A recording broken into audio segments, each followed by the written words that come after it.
সামরিক অভিযান বাড়লো, দাওয়াতের মেহনত বাড়লো, আস্তে আস্তে আস্তে আস্তে মাশাআল্লাহ মাত্র 8 বছর, মাত্র 8 বছর, 8 বছরের ব্যবধানে নবী সাল্লাল্লাহু আলাইহি ওয়াসাল্লাম বিনা যুদ্ধে মক্কা জয় করলেন।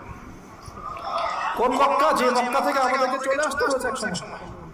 ইসলাম এভাবে বিজয় লাভ করেছে। আর আমাদের জন্য নবী সাল্লাল্লাহু আলাইহি ওয়াসাল্লামের এই মহামানবের জীবনই হচ্ছে উসওয়াতুল হাসানাহ।